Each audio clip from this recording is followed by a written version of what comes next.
Podtacular episode 393, Halo Free, for October 7th, 2013.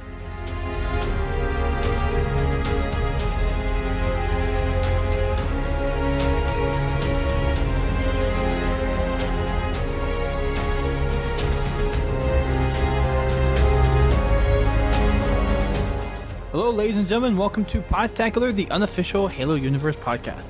I'm your host, Duststorm. And I'm your other host, Brent Gamer. And yes, you heard that right. Brent is back in the co-host hot seat. Back in the saddle again. It is good to have you back, my friend. Yes, you have been it's good missed. to be back. Twitter has been all awry. I've been getting death threats. I've been getting people throwing stones at me, wondering where you've been, and all this other stuff that I'd rather not go into. But it's good to have you back finally on the show. Oh, it's good to be back. I miss being on the show. This is the one thing that gives me a little bit of happiness during the week, is knowing I can get on here and talk about Halo and just be belligerent and an awful person. You know, this is my outlet. I see. I didn't know we were fulfilling that kind of role for you here at Podtacular, No. but now that... Yes, it's a very therapeutic role. It helps me. No, I love being back. I'm glad to be back. I'm going to try to improve myself even more now that I'm here. I'm going to try to be a better host. I see. Very nice. Well, we were glad to have you back, of course. Lots of things going on in the realm of Halo since you've been gone, of course. We've had the Halo 4 Global Championship at PAX, so that was all big and interesting and a whole lot of fun. You would have really enjoyed it. Oh, yeah. I'm sure I would have. This was the first year in like the past 4 years that I didn't keep up with the things that were happening at PAX. So that was kind of disappointing. I actually wouldn't have realized that PAX was happening if the Global Championship hadn't occurred during the event. So yeah, kind of makes me sad. You know, I used to be up on gaming stuff like 24/7. I'd be on NeoGAF constantly, keeping up with all the breaking, gaming industry news. And now I know basically nothing about what's going on in Halo or gaming or any of that. Yeah, well, you have been without a laptop for a little while. Yeah, that was the main issue. Generally, I like to consume my news from a nice, comfy chair where I can look at my laptop. I've had a 3DS I could use, but the 3DS was never meant to be a multimedia device. It can only take you so far in terms of catching up on news and watching videos and all that good stuff. Yeah. Yeah. So now I'm back. I can keep up with everything that didn't really mean anything to me. I mean, it did mean something. I love keeping up with gaming news. Simultaneously, I understand that it's probably completely frivolous to keep up with that stuff. Like, I'm not gaining anything from knowing, what's coming out next week or what the newest game announcement is, but I like keeping up with that stuff. That's kind of my passion. So it's good to be back. It's good to have a way to fuel my OCD, my need to always know what's going on with video gamers around the world. Good. Well, it's good to have you back in the hot seat, like I said before. And we got quite a few things that have come out this last week and a half regarding Halo. Lots of interesting things, most of which I think everyone is going to be very happy with. Some Halo 3 news, of course. We also have the Halo 4 Game of the Year edition that's going to be coming out tomorrow as of this recording. And a few other things in the bulletin as well. So we're going to kind of go through things kind of quickly today. Because we are recording this on an off day and just kind of getting Brent back into the swing of things. So don't want to draw it out more than we have to. But if we go on our tangents, which we tend to do, we'll probably talk a little bit. But Pokemon. Yes, Pokemon. Yes, the classic Podtacular tangent of Pokemon. No, I'll try to contain myself. But it's all right. We all have that secret love for Pokemon somewhere in there. If we grew up around that time frame, some people don't. You're right. Some people don't. A lot of gamers in our age group love Pokemon, but the ones who don't like Pokemon really, really hate Pokemon. I guess you kind of have to be in that demographic and in that time frame to really be affected by Pokemon that way. I used to kind of be that way with Star Wars. Like, I enjoyed Star Wars, but not as much as some people I knew. Like, the extended universe stuff really didn't interest me. Like, and every time I'd see these extended universe, like, Star Wars series, I'd get angered for some reason, but I knew it was just irrational. I mean, if you like that stuff, that's great. I just never got into it. I enjoyed like the first 3 Star Wars movies, but beyond that, that universe didn't interest me.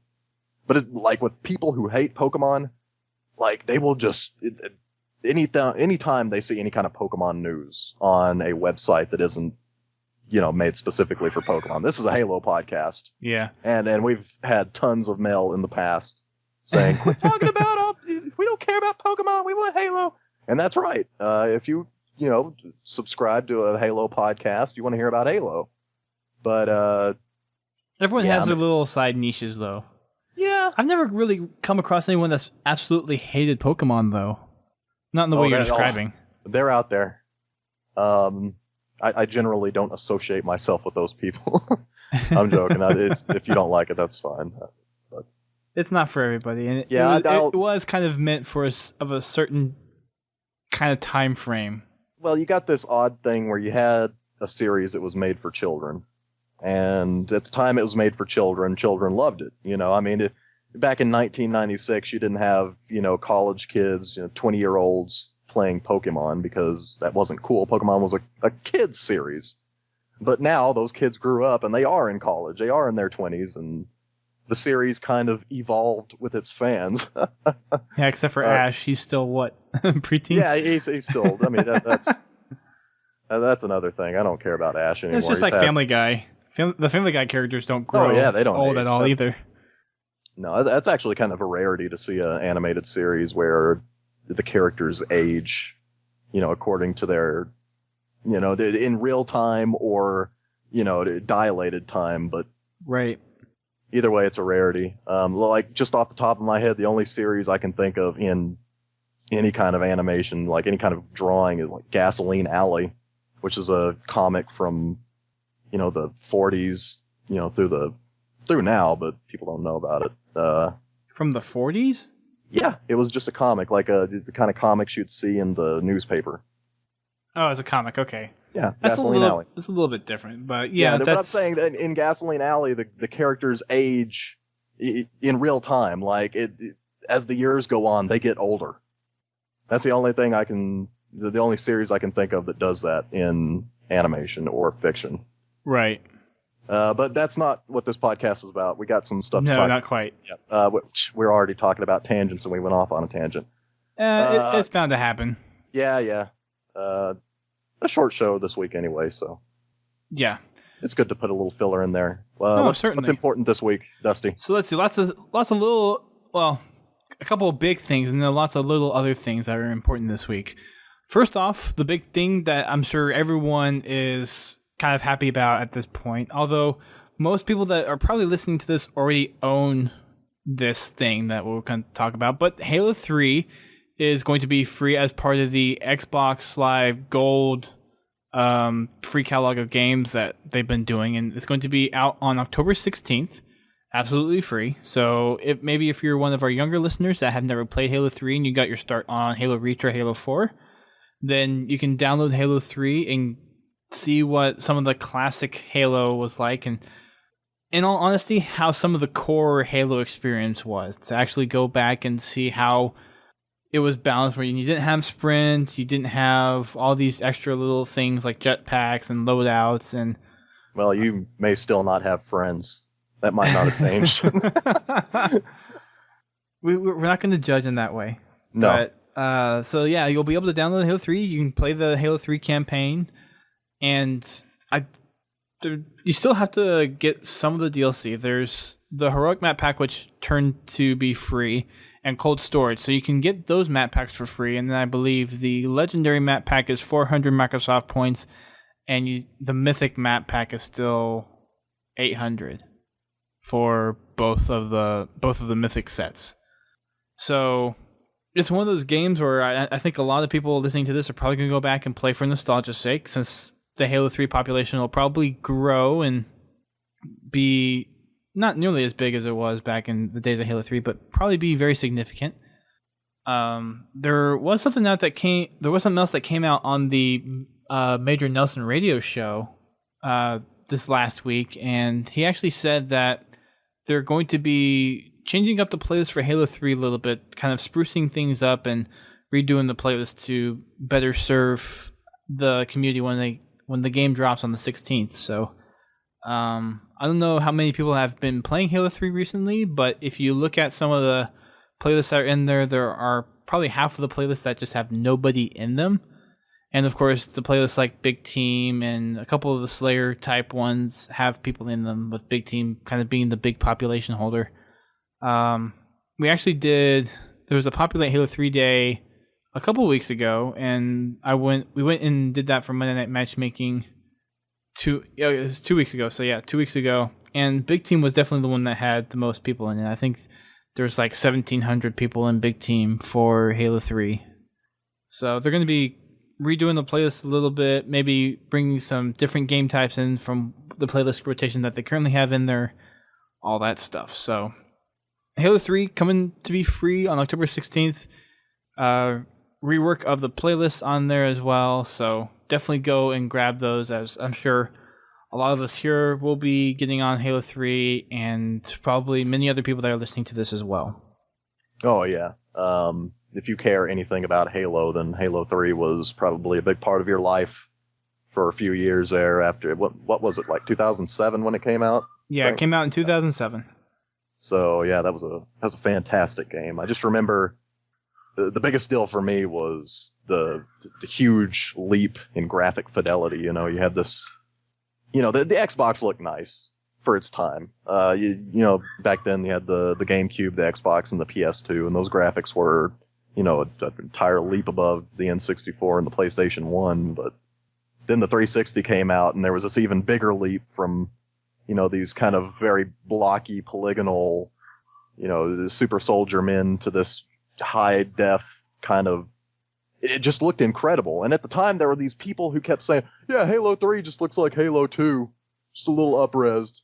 And I kept looking at the screenshots. I'm like, did we play the same games? Like, probably not. No, I mean, everything about Halo 3 looked so much better than Halo 2. And just that leap alone kind of signaled a different shift in the way people would play Halo. In Halo 1 and Halo 2, it kind of the blocky geometry of, everything kind of, I don't know if it changed the way people play, but it seems like it was more simple to play. Like Halo 2 seemed like a more simplistic game, visually, progressing through the map. It just seemed more simplistic, more basic.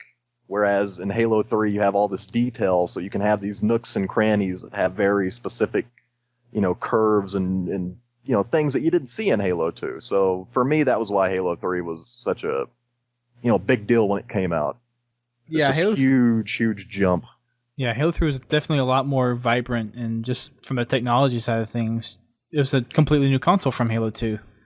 Oh, yeah. So I don't see how people can really say Halo 2 looks like Halo 3 in any way possible. The other big shift was the armor abilities. But go ahead, I'm sorry I interrupted you. Well, it wasn't armor abilities, it was not equipment. Armor ability. Equipment, yeah. Yeah. That was interesting. Especially, and it actually worked pretty well for Halo 3, unlike some of the stuff that we got in Halo Reach and Halo 4 that kind of breaks the game a little bit. But you had things like the regen, the trip mine, the flare, which was just more annoying than useful. And yeah, there were lots of little cool things that they did with Halo 3 that really kind of evolved the franchise, where you had the continuing evolution of weapons. It had a good set of maps to play on as well. And it was, I think in most people's opinions, for people that have played Halo throughout a kind of a wide range of the Halo games that have been out there, I think most people identify with Halo 3 as being the prime time of Halo so far. That was, for me, the apex of the franchise as far as in terms of popularity. When Halo 3 came out, it couldn't have possibly been more popular than it was. Right. We're not talking about popularity in terms of total numbers, but if you look at the people that were playing Xbox at the time, taking that percentage, then Halo 3 is probably the most popular game. Oh yeah, I remember when that first trailer was revealed at E3 2005 or 6. Man, people were going nuts. That was crazy. You hear this real kind of very The walking I up to don't the know. crater. Yeah, you get this real creepy kind of, eerie in a way, but calming. He's walking up to the crater, and you hear Marty O'Donnell's, classic. I mean, it wasn't classic back then. Back then it was brand new, but you have this nice little. Yeah. Then you're. Yeah, it was this epic music. And then it's epic Marty music. You can't get much better than that. Then you have the chief walking out, and he sees this, this huge ditch with, the portal to the Ark in it. And people went nuts when they saw that. People were going insane. Yeah. I don't think you're ever going to have that reaction to another Halo announcement ever again. Because I doubt it. The reaction to that was people were going crazy because it was the return of Halo. I mean, Halo 2 was kind of rushed out. There were a lot of problems with Halo 2, mostly in its single player, but the multiplayer was where it was at. That's how it's always going to be with Halo. And Halo 3 was kept so secret. Yeah. I don't know if people were just starved for more Halo, and that's what made Halo 3 so popular, but that was the peak of the popularity right there. And then the Believe ad campaign. That was, in my opinion, the best ad campaign ever for anything. Yeah. Just any. For Halo 3, they had some of the best campaign stuff that they could do for it. Well, to me, it was kind of this transition from a hokey, not hokey, but people didn't really think of Halo as this military franchise until the Believe campaign came out, and that kind of pushed the UNSC into the picture, said, hey, these are real human beings in real wars that have real effects on the people who fight them and the civilians and things, and that's why the Master Chief is important. He has this universe with real people, with real emotions that he has to save. He had to sacrifice to protect them. And that's, to me, kind of the point where I really started getting interested in the Halo story. Like, before, it just always seemed kind of like, yeah, I'm this super soldier hopping around space, whatever. Things blow up, that's cool. But the Believe ad campaign was the first time I'd ever gotten emotional over Halo. I mean, the trailers, just incredible, It felt like a fully fleshed out universe. Well, and there was the memorial, too. Oh, yeah. Yeah. And they had that Halo Fest. They had it broken down. Yeah. But I remembered seeing doing the web interactive part for that whole memorial and going through the whole thing. Is that still up? Can people still go to that? I don't know. That seems like something you'd want to keep up. Yeah, I guess something people would... I would hope that's something they would keep up. I'll have to check real quick. But yeah, there were lots of different promotional things behind Halo 3 that really made the expectation for it just skyrocket. I think Halo 3 was the last game Bungie wanted to make. I feel like that was the last Halo game they wanted to make. Not the last, game ever, but... Right. I feel like after Halo 3, I mean, they put everything they had into Halo 3. And then Halo 3 had problems, just like any game, but that felt like a more polished, a more serious endeavor by Bungie than Reach did. ODST even felt it felt like a project they wanted to do until they realized that it wasn't what they wanted it to be, maybe. That doesn't make any sense, and I'm not sure I could make it make sense, but it just seemed like after Halo 3, that's when Bungie kind of decided they wanted to move away from Halo, even though they were under contractual obligation to keep making it. Yeah, I mean, that's not really a bad gun to be under, though. Make this multi-billion-dollar franchise. Do it now. But still, the fact that... I mean, a lot of people will argue that they really didn't put their heart into the last game with Reach. No. But it does not look like the Memorial flash site is up still, actually. No, that's kind of sad. Yeah. But you can still find the videos on YouTube. Mm-hmm. And... But that flash site was cool because you could actually go through and look at all the different details and things. I'll have to ask Jess about that. Maybe it's something that they can put back up. If even for just a little while Halo 3 comes out. Yeah, I'm going to shoot her an email after we're done recording. Because that sounds like something that I think a lot of people might go back and look at. I would. That was cool. Yeah. I mean, Microsoft is kind of hit and miss with their marketing department.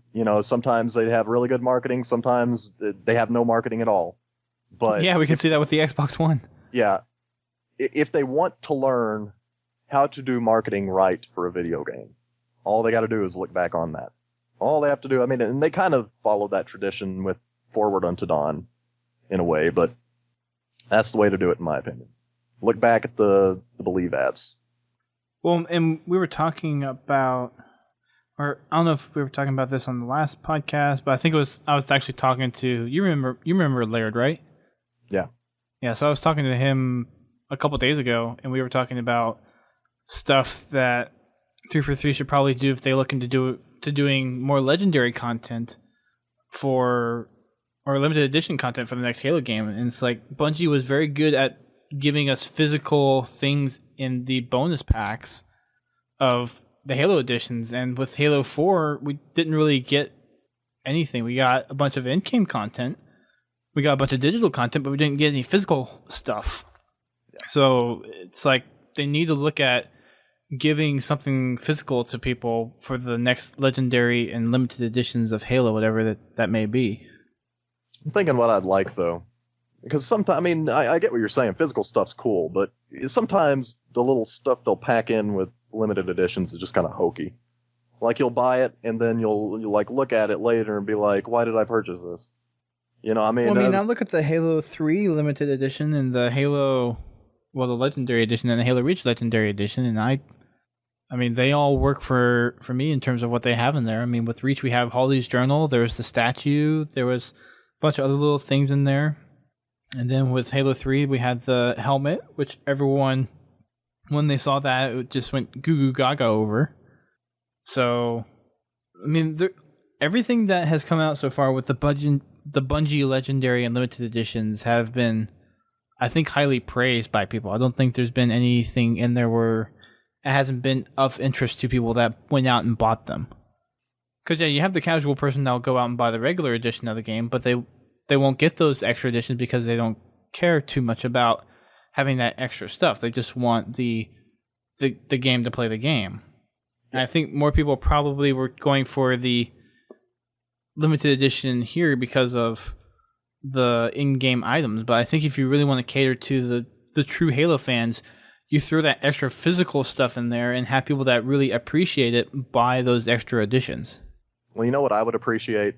And then I know I might take flack for this. I don't know. But here's what you do. Every time I get a limited edition, I don't feel like it's limited because I go to my, local, they buy back books and CDs and movies and games and stuff like that. It's Hastings Entertainment here in the Midwest. And every time I go there, I see a whole bunch of limited editions. So I know that it wasn't really limited. There were a whole bunch of limited editions that they make, and that's fine, but then it doesn't feel like you're really getting a limited item, like you're not really getting a collector's item. Right, so you're getting more of like the bonus pack. Yeah, like I want to feel like when I get the collector's edition or the legendary edition or whatever you want to call it edition, I want to feel like it is legitimately rare and limited. So here's what you do, and this would even be a good way to make money.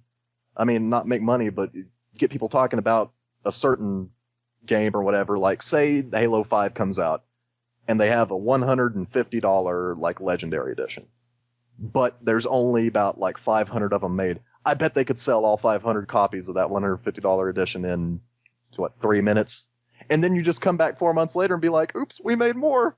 Oh, we got another 5,000 if you want one. And so those 5,000 go, and that I don't know.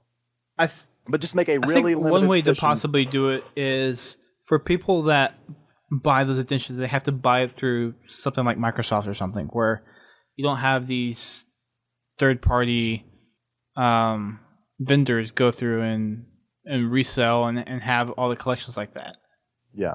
I think that might be an interesting avenue to do it, where it's like if you want the extra edition, then buy it through Microsoft, and that way they can control it. And maybe it comes to the point where they get a certain amount of pre-orders at one point, and they can estimate how many they need to make of the Legendary Edition. And then after the game releases, like, okay, if you didn't pre-order it, there's no way you're going to get it, kind of thing. Right. That, I think it would be truly special to people buying those extra editions, where if you can limit it to people that possibly pre-order the game or maybe have a certain window where afterwards it's not going to be available anymore after the game's released, Right. then that holds a lot more sentimental value to people than if it's just you go to somewhere like Best Buy or GameStop and you find extra copies lying on the shelves. I know a lot of stores hate the limited editions because usually they're massive compared to the other boxes, and so they take up all this shelf space, so they have to put them in storage. And then you have all these stored up limited editions that they have to get rid of somehow, so they liquidate them. You know, they put them on clearance, Right. and it doesn't really feel limited. Like, I want BS Angel to go in to, special copies of the Halo 5 limited edition and sign her name onto them. Yeah. That'd be great to find it, a BS Angel signed copy. Well, I think a lot of things for me when Xbox One comes out, it's unless there's a special limited edition that I'm going to buy, which is going to be a new buy, it's not going to be a used buy, then a lot of the games I'm going to get are probably going to be digital download. Yeah. I don't know. It's not going to, it's out, and at that point, GameStop is losing the value from me as a customer for all the resale stuff, unless I want to go back and buy some old Xbox games for like $7 that I might find time to play somewhere in some distant future. But I think the resale value for games for Xbox One, and I haven't been paying close enough attention to PS4 and what they're going to do with their digital download, but I think that used game market's going to diminish, especially if they bring back that sharing feature. Yeah. Well, they said they were going to bring it back for the digital stuff, didn't they? Mm-hmm. Like the games that you purchase off their digital service, you can share them. So I don't know. And honestly, we're still I mean, yeah, there's a bunch of people that would possibly lose jobs through that, but GameStop as a corporation is not that highly looked upon in some of the more hardcore gamers, in my opinion. I don't know. Back when the whole used game fiasco was happening with Xbone, there were a lot of people that were all. I mean, you're right. People, hardcore gamers, generally didn't like GameStop. They would usually talk bad about GameStop. A lot of people have bad experiences at GameStop. Not necessarily the corporation's fault, even sometimes, as much as you'll hear stories about just employees that don't know anything about video games talking about. Yeah. About you want to purchase Battletoads for PS3 or whatever. That was an old Podtacular prank call joke that is, I don't even know why I told it. It's an in joke, but only I get it. So, yeah, GameStop, like, everybody hated them. Then when the Xbone thing was happening and they thought that there wasn't, you couldn't buy used games or sell your games for Xbox One, that like all of a sudden all these people rallied around GameStop. They're like, yeah, we love GameStop. We love buying your used games. Well, then it's like they only buy them back for $2 and then they resell them for like 7 or 8. They get a that's their model, though. I mean, 300% profit off of it, and it's ridiculous. It's ridiculous, but I mean, Pawn Shop's been doing that for, forever and a day, as long as Pawn Shop's been around. But I guess I just don't care that much about GameStop. If they fail, it's their fault. If they succeed, it's their fault. Yeah, and I'm kind of the same mindset where it's like I really don't care. I don't hate them as a corporation. Like, I'm not going to boycott them. Like, some people, they just find companies that they just love to hate, not even because of their practices. They just don't want them to succeed. And like, I don't think that way about GameStop. I mean, I've been to GameStops. I've had some bad experiences, and I've also had some good experiences. I mean, so I don't know. I mean, I don't mind GameStop as a company either. It's just the whole used game thing that kind of ticks me off a little bit, or rubs me the wrong way. How they have that used game market done. It's just ripping off the consumer, really. And they don't even know. Well, it's not ripping off the consumer. It's ripping off the developer. The consumer benefits from used game from sales. both. The consumer doesn't. I mean, you're not a consumer when you go to sell. I mean, unless you're actually going to purchase other games. Yeah. Yeah. But I mean, like, if you're going to sell a game, games, just basically, if you want to win at GameStop, go in and buy used games, but don't sell them any games. That's the only way to win. Right. But I mean, somebody's always going to lose. I mean, in any financial transaction, somebody's got to lose something, somebody's got to gain something. I mean, there are usually no completely even-handed transactions. So I'm just saying that if you go in and sell your games at GameStop, that is your own fault. Because of your own desperation. If you're going to do that, you're better off just getting in-store credit. Yeah. Yeah, I did that with my Pokemon games a while back because I got to a point where I wasn't really having the time to play them much anymore, and I didn't think I would be playing them as much. And then it's like, I get to college, it's like, I want to play those games again. Oh, wait, I sold them all. Yeah. It's like, I sold yellow, red, blue, gold, and silver, and they only gave me $14 for them. And now I'm looking back, and it's hard to find those games now. Oh, yeah. Yeah, I mean, But anyways, we're talking about Halo. Well, I mean, we were talking about Halo because now that Halo's transitioning over to the Xbox One, it probably won't be affected by used game sales as much. Right. Fun fact. Yep. But so Halo 4 is coming out, Game of the Year edition. Yeah, that's the next topic up on the board. And of course, that comes out tomorrow as of this recording. So by the time you're hearing this, it's probably already out. Right now, it's only being sold on the Microsoft Store. I'm guessing they're going to be opening it up to retailers probably tomorrow as well to order. So you'll probably be able to look up on Amazon, GameStop, EB Games, wherever you buy your games from normally. We'll probably have them listed in their store or online some point, not in the too far distant future. Of course, the Halo 4 Game of the Year edition is including all the DLC that has been released up to this point, and that includes all the pre-order bonuses that were available for launch of Halo 4, the War Games Map Pass, the Halo 4 Champions Bundle DLC, and then there's some new armor skins, I think, along with weapon skins, emblems, and avatar items that come with the game as well.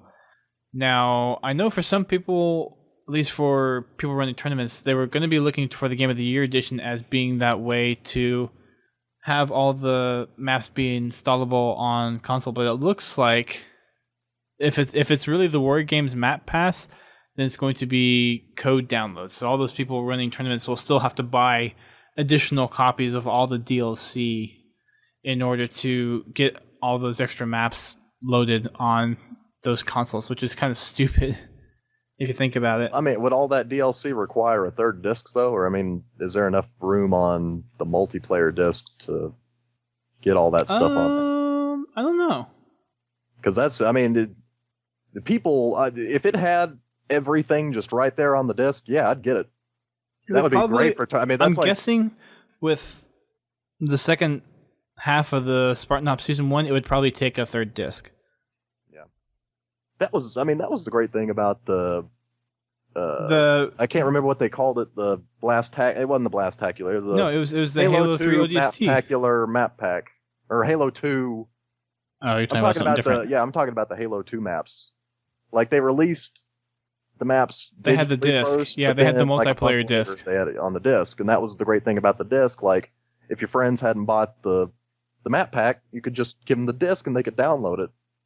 Yeah, and you could do the same thing with the Halo 3 multiplayer when Halo 3 ODST came out. You get the multiplayer disc and you can play all the maps from the disc. And now we're getting into this state where it's like Microsoft's trying to grab every dime that they can. So it's kind of sad to see that they're doing it that way instead of having it all on disc where you can take it to any Xbox and play it no matter what. Because that still means that you have to be logged into an Xbox Live profile that has redeemed that content in order to play it. You just can't play it locally with no one on the box signed into Live. I think that if you could buy the maps, or if the maps were just right there on the disc, a lot more people would end up buying this. I think a lot of people who just play Halo 4 right now, who own the game, would go out and buy it just so they could have it, for events like, all the conventions or tournaments or, whatever. That'd be great. Right. I don't know why they're going this route of having to do it all via DLC, all by downloadable content. Why not just do it like it's been done in the past with the Halo 2 maps and the Halo 3 maps and make it to where it's on disc? Well, and then you don't even have to worry about, people trying to all download the thing at the same time. Yeah, just install it from disc. they're all installing it from the disc. You know. I mean, War Games is already installed from the disc. Spartan Ops is already installed from the disc. Just have the 2 discs in there and install it straight from the discs. That would be way, way faster than having to download it and then install it for people. It baffles me that they wouldn't do something like this. And well, okay, imagine that you're Joe Blow, you've never played Halo 4, and you've decided that this is the time, right? Because this is the time. If you haven't played Halo 4, like, this is the thing to get probably, because this is the cheapest way you're going to get the entire game as it stands right now and get some extra stuff that some people don't got. Right. And like, it's $40. Right. $40. This is the time to go, you get it now. But then he goes home and he's ready to play, right? He's ready to go play some multiplayer. He doesn't care about single player that much. He gets on and then he has to download everything. I can't even imagine, how many gigs it is worth of every single map pack and the Champions bundle and all of these, skins and different.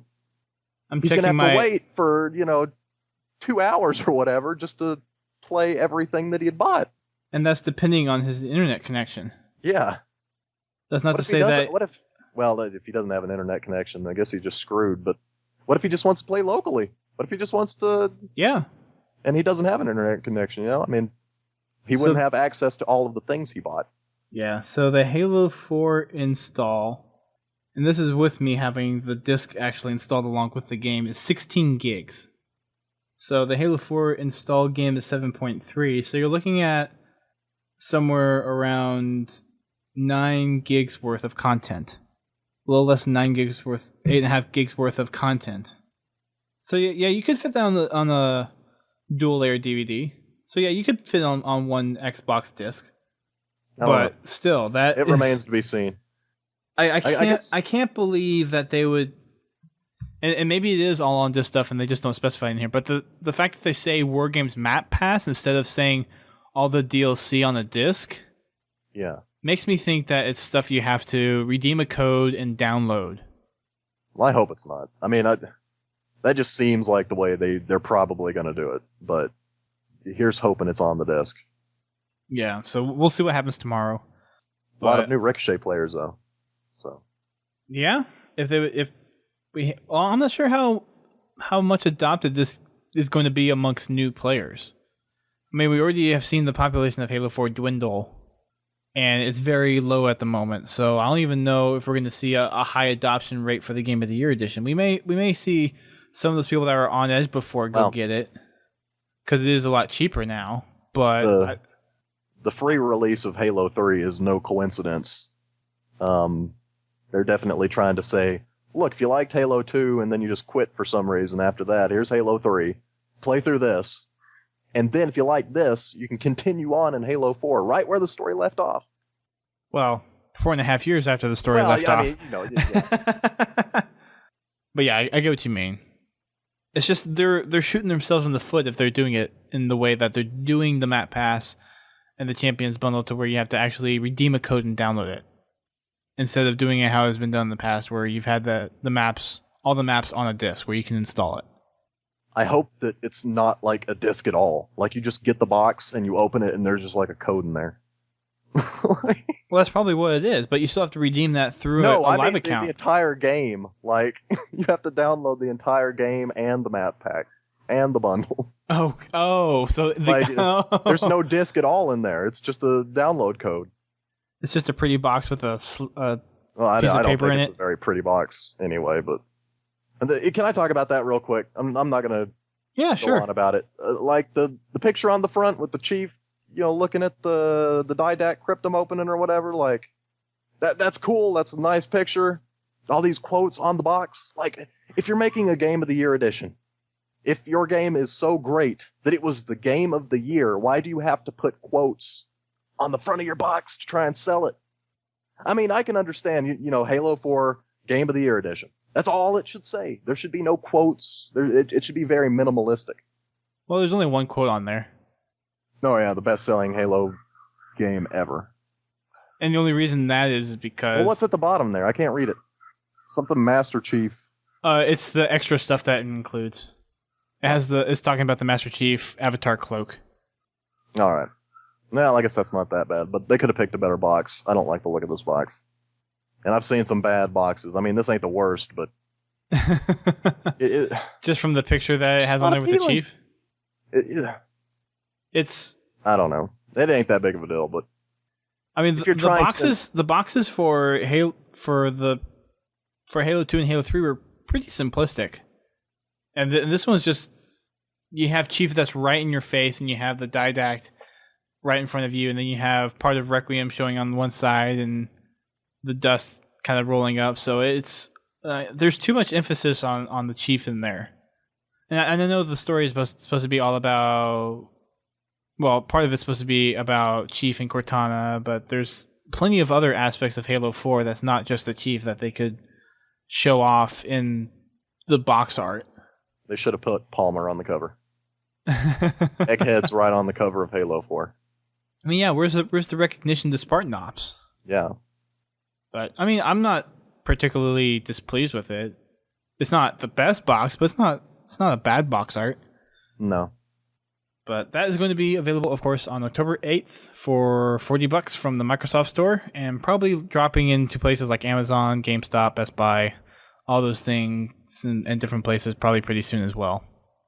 Let's see. Moving down through the rest of the Halo Bulletin, we have some matchmaking playlist updates, and of course we have the Forge Ricochet contest, which is actually open until tomorrow. So by the time you're hearing this, it's probably already over.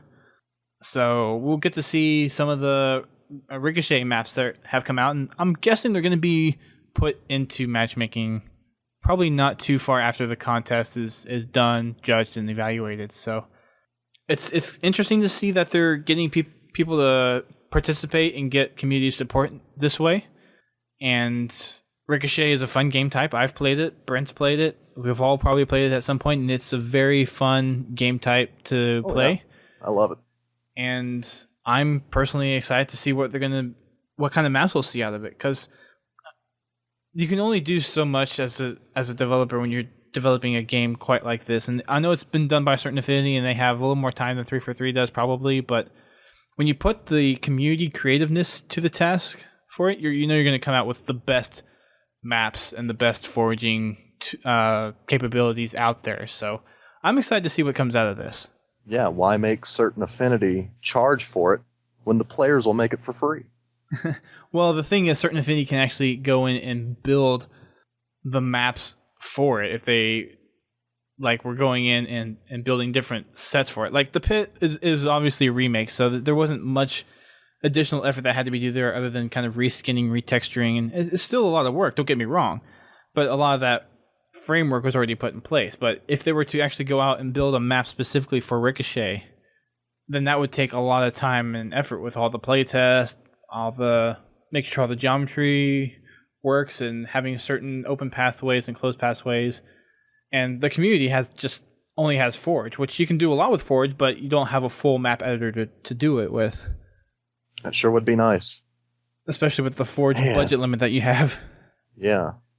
But yeah, I'm ready for some Ricochet maps. Do you think that there should be one monolithic Ricochet? Imagine you're playing Ricochet professionally. Like you're a professional Ricochet player and you are in the professional Ricochet league. Like, should there be different maps with different, geometries and setups and layouts, or should there be one monolithic map type like there is in Griffball, which is just a box basically, and all different variants are just basically little changes on that one design?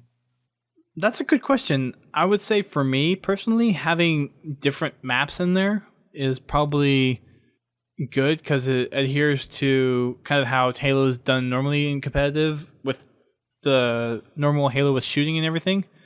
But you do bring up the interesting point where it's also a sport like Griffball, and if you have a lot of variety on the court, then it really changes the experience and it's not a set experience. But I think if you had a certain core set of maps within certain guidelines, then you could possibly do it that way. Like I know for Griffball, you have different size courts, you have different things that you can do with the courts, like you can do wall hops on the back, you can have certain other little elements within the court that don't really affect the game too much, but are just kind of little aesthetic and very tiny functional changes.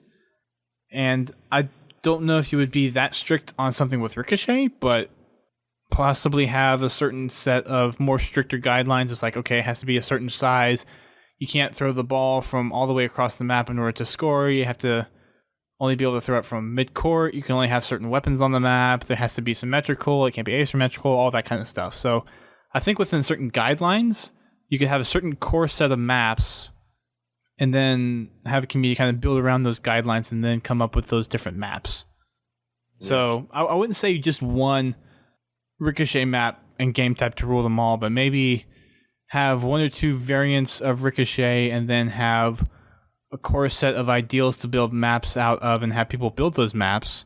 Like New Taco is the cartographer over at Griffball Hub for all the stuff that they do with their maps, and kind of is the final stamp of approval is like, okay, this map is playable. But you could have probably different people be community cartographers in that sense and come up with a certain set of guidelines and standards for creating a Ricochet map, and then based off of those standards you could build other Ricochet maps on that. So that's my take from it. What about you? What do you think? Personally, I would like just one map layout that I could work with, or just maybe one or two. That way you could actually get a team and get some strategies, made up. Because when you're always switching between the different map types, I mean, you're never going to be able to really make a strategy around map placement. And I think that that's kind of the big thing about Ricochet is if you're going to get strategic in a Ricochet game type, the best way to do that would be to place your teammates in certain places of the map that you need them to be, like, at certain points in the match. And you can't really get that down if you don't know what map you're going to be playing, in your next match. So, personally, I don't care.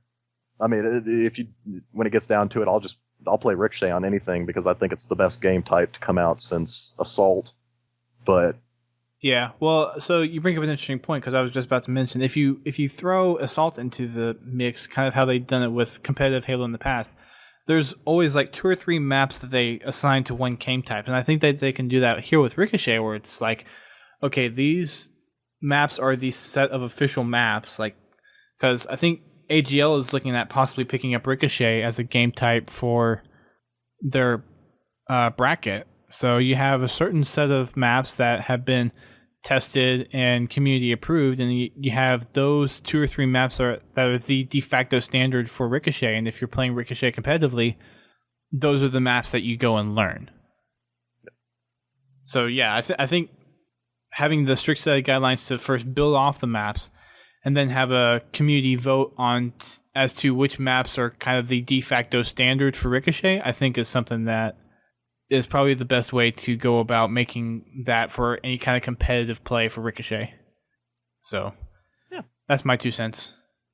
Going off of the Ricochet topic, there's a little guide that Bravo has put together, and it goes into how to set up a race with Ricochet. Now, I've talked to a few people on Twitter and Skype and all about how race should really need to be just race. It shouldn't be this bastardization of a game type that's in there. And we've seen the modded race game types, and they work very much like race. People have been able to go in and even take some of the assets that were in the game as if they were already working on race and they just didn't have time to finish it. But go in and actually make a legit race game type that doesn't have all these extra things tied to it. Make it a simplistic game type where you don't have to go up and set up all of these custom options. Yeah, they just need to make it its own game type. People love race. I don't know what's wrong with them. I think that there's this compulsion to make sure that every single game type involves some kind of combat. But I think that Halo's a big enough universe that, I mean, if you look at the Forge stuff now, some of the best, Forge game types aren't about combat. They're just about crazy stuff happening. No, it's all about having fun. I mean, if you join our Wacky Wednesdays on a regular basis, half of the game types we play, it's not about killing the other person. It's about knocking them off a platform, about surviving something, getting run over by something. It's not about shooting things. Right. So, and if you look at Halo 1, race was in Halo 1 of all things. So Well, I love racing. They need to bring the race game. They need to type bring it in back Halo as its 5. own game type, and they can still do it in Halo 4. It looks like the infrastructure is there, and people have made the game types to where it can support race as race was experienced in Halo Reach. So I don't know why they don't spend some of the dev cycles in order to build that kind of thing, because there's obviously a community demand for it. We don't want a bastardization of it from another game type that just happens to be in there. We want the actual game type of race. Yeah, I think a lot of it comes down to weighing, the risk and reward of putting development resources into making a race game type. I mean, there are a lot of people that want most of a the race work has game already type. been done. If they just take the modded game type and tweak it to where it's a little bit more clear cut and all the extraneous parts that people add in there taken out and make an official set, more than half the work's already been done for them. So I hope they do it, but I'm just saying I don't think they will. I think that you might see it in Halo 5 if you're lucky. And, I'm not the luckiest guy on the planet, so I don't know. I hope we get it. We need it. I hope so too. Racing. I mean, driving around in a Warthog is one of the quintessential things about Halo. I mean, if you think back at all of what the Halo franchise meant from a gameplay point of view, even in the early days, one of the cool things about Halo was driving around in the Warthog. I mean, the last part of Halo 1 is driving a Warthog through the Pillar of Autumn. I mean, that's fun. That's a great part of the game. People they like driving vehicles in Halo, and that's why race is fun. You get somebody on a mongoose and they go nuts. It's fun. People like that. It's the same reason people play Mario Kart nowadays. That game's been the same for the past 10 years now. Nothing's changed about the Mario Kart formula very much. But people keep buying it, iteration after iteration, is because even though it's just carts, kind of bouncing into each other, it's fun. People like racing. Yeah, well, it's cars with weapons, and that's the same thing that you get with Halo. It's vehicles with weapons. So, yeah, they need to catch wind that race needs to come back, and they actually need to do something about it. But I had hope for a while that they were actually developing a race game type when they announced that Race and Rocket Race were going to be coming as part of the matchmaking rotation stuff. But now that they've released this guide on how to build race out of Ricochet, it's kind of dashed my hopes and dreams there. And when those come around, I don't know if I'm going to be playing those game types, to be honest. Yeah. Because if it's not real race as race needs to be, then I don't see any point in playing it. I'm not going to play Ricochet. I want to play race. So that's my take on it. Moving on to the playlist calendar, there's some interesting new graphics that they have on here. They've announced the playlist rotation a couple of bulletins ago, but now they have a nice little calendar view on it with some pretty screenshots and everything. So if you want to check that out, check out the Waypoint Bulletin from last week for October 2nd. And they also have listed on there some community playdates that they're going to be doing as well. They're going to be doing one for the Oddball playlist release, which is going to be on the 14th of this month. So next week, they're going to be doing one on the 11th of November, and that will be for multi-team. They're going to do one on the 9th of December, which will be race. And that'll remain to be seen whether it's actual race or if it's Ricochet race. Yep. But there's some nice little pretty calendars on there. It'd be cool if you could actually download it and print it or something. I think that'd be a cool calendar to have on your wall. Do they make an official Halo calendar that I don't you can think buy so. at like a magazine stores? I don't think it is. I don't think there is one. That's odd. It'd be cool if there Seems was. like something people would buy. Like instead of a firefighter calendar, you have a Master Chief calendar. Yeah. Just hot pictures of the Chief getting out of his armor. I think there were a couple of screenshot sites that you could actually order calendars from that they had like top screenshot pics of the community and whatnot. I wonder if Jess did that on her old blog. I don't know. But I feel like that's been done by the community before somehow. Yeah. Last thing on the bulletin before the screenshots, of course, is APK, who's one of the big members over at Go Beyond Entertainment, who actually got to meet at PAX. He's been working on a Countdown remake from Reach. So it's titled Project Rebuild Countdown. He's been working on it for quite a few months now, but he has a video up now with the final release of Countdown, I believe. And it visually doesn't look like Countdown, but in the sense of where everything goes and the layout and everything, it definitely feels like it could be a very good rebuild of Countdown. So I think this may be something that we'll have to try in a Wacky Wednesday or something, because he did a very good job forging this thing, and it looks really good from the outside. So if you have a chance to go check out the bulletin, definitely do. Watch the video that he's put together for the release, and we'll probably play it at some point in our Wacky Wednesday. But what did you think of Countdown from Halo Reach, Brent? Because I know for a lot of competitive players, it was one of those big maps, or one of the bigger known competitive maps that a lot of people either hated or liked a lot. It was okay. I really didn't have any strong opinions about it either way. I mean, I didn't love it, but I didn't, hate it either. Just kind of I don't know. I like the different tiers on the map. That's the only thing I like about it, I guess. I did just Countdown always seemed kind of a bland map to me. Not especially interesting, but I mean, it wasn't a terrible map. It's still fun. It's just not there in my my top 20 even. Fair enough. I know a lot of competitive people in Halo 4, and some that I used to play with often would go into Countdown and play it on hours on end. So it was, from what I understood, it was one of those maps that you either really liked it or you really didn't. So from Reach, it was a pretty good map. You had, like Brent said, you had the tiers, you had the different pathways to run objectives if you were doing objectives.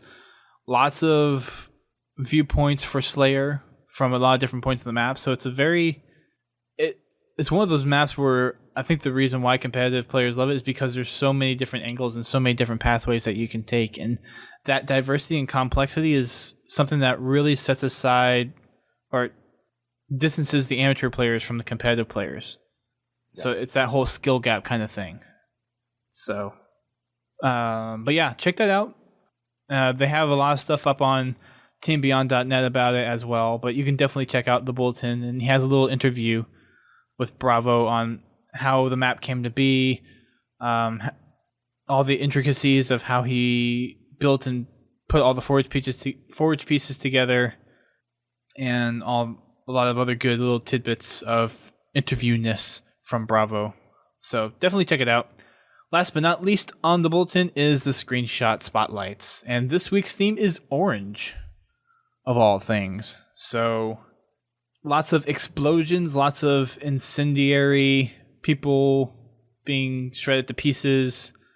Looks like a couple of kill balls in here, but let's see. I think a favorite for me is going to be Reignition and Dust to Dust, Ashes to Ashes as my top two. The Gatekeeper's pretty good, and Griff is pretty good. But I think for me, Reignition and Dust to Dust, Ashes to Ashes kind of make the top two position for me. What about you, Brent? I like Reignition. That's probably my favorite. Looks pretty sweet. I like Orange Overwatch, too. That's real clean, real, not minimalist, but I don't know. Just looks nice. Just a nice looking screenshot. It has a lot of simple layers on it. Yeah. Yeah. And until you see the Spartan there with the scatter shot. But yeah, so that wraps up the bulletin for this week.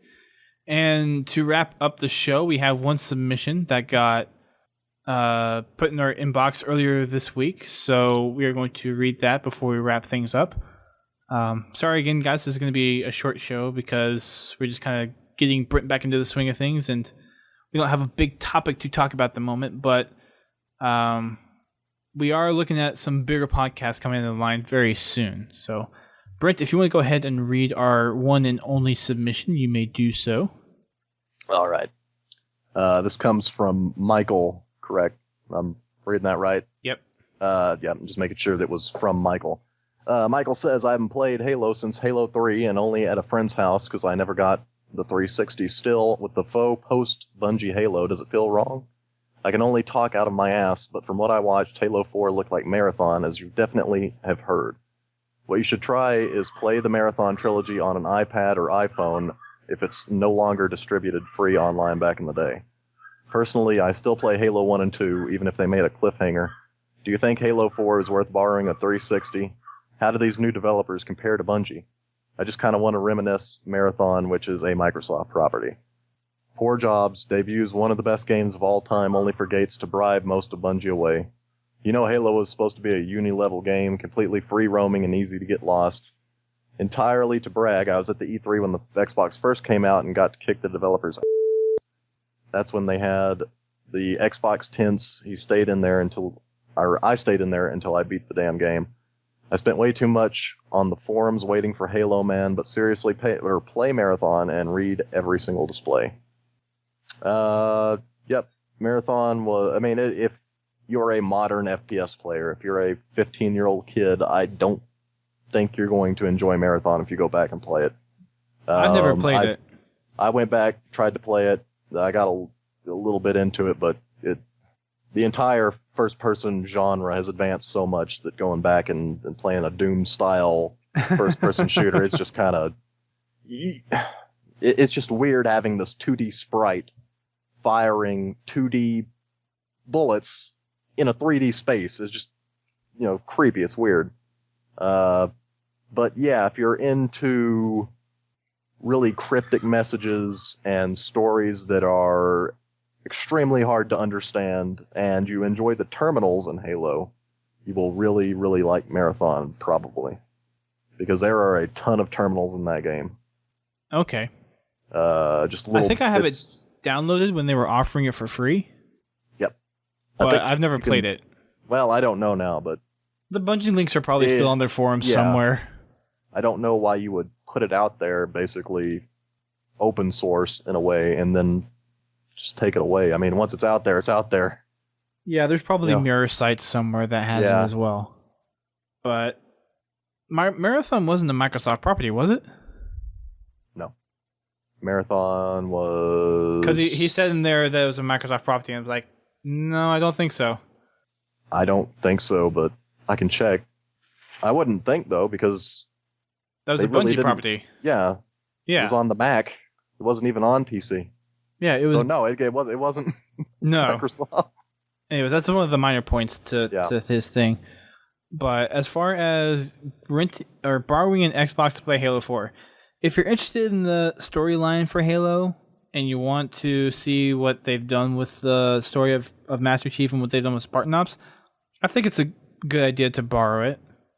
I mean, it's a game with a good story, so it's always a good idea to just try it out and play for the story. I don't think there'd be... I mean, even if Halo 5 was a flop, there wouldn't be any reason I wouldn't go out and buy it to at least play it and see what they're doing with the story. Now, I might not like it in the end, but to go see what they did with it, I think is still kind of important if you care about the franchise.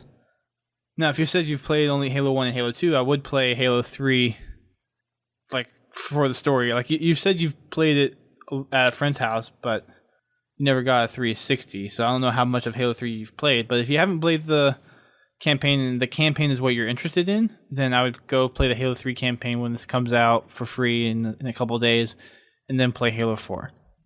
But that's just my take on it. Yeah. You definitely have to play Halo 3 before Halo 4. Well, I mean, you don't have to, but... It's advised, especially with some of the stuff that is insinuated in Halo 4. And most of it is pulled from the books, like a lot of the finer details of the story, but unless you have played through the campaign of Halo 3, or at least understand it, like you could probably watch a lot of the cutscenes and get away with it. But if you don't have a general understanding for what happened in the campaign of Halo 3, then you're probably going to be even more lost of what happened in Halo 4. Yeah. So that is it for our show tonight, ladies and gentlemen. Of course, we have Brent back in the hot seat for co-host, so you will get to hear from him a lot more often now. Yeah, so, I got to get back in the saddle. I got to get fired back up, So I'm sure we'll light that fire pretty quickly. Yeah. Of course, you can check us out on our website, podtacular.com. And just like Michael, if you have a submission that you would like to send our way, you can do that a few ways. You can send it via our big green submit button on the homepage. And that'll take you to a form that you can fill out and tell us anything in terms of a map that you might be making or a funny Halo story that you want to tell us, or if there's something in the Halo universe that you would want us to discuss. You could leave it that way, or you can send us an email directly to submissions@podtacular.com. Or if you feel so inclined, you can leave us a voicemail at 240-200-HALO. That is 240-200-4256, and leave us a message there. You can also check us out on Facebook, Twitter, YouTube, and Twitch TV, which is where we normally record our podcasts on Thursdays at 8:30 p.m. Eastern Time.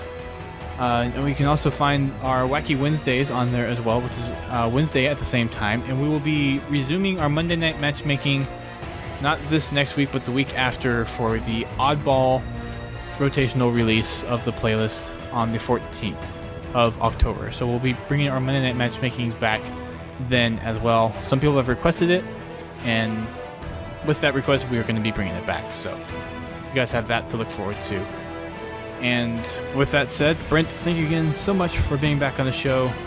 I'm sure everyone will be very happy to hear your voice from here on out.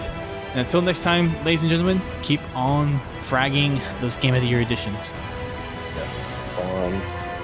Keep on fragging Halo 3. You'll soon be fragging Halo 3. Yes, you will. For free. You'll be fragging in Halo 3 for free.